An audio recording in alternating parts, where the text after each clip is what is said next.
Encountering the message blocking is active error on Ultramobile means you can't send or receive SMS, MMS, or shortcode texts. This block is a security feature to prevent spam or fraud.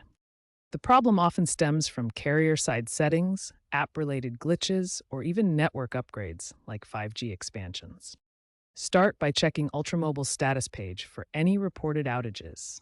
If none are listed, the issue likely lies with your account or device settings.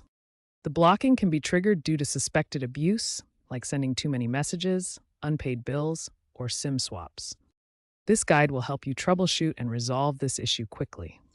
To fix message blocking is active, first check the My Ultra app for an unblock messages feature. Many users resolve the issue this way. Next, contact Ultramobile support by dialing *611 from your phone.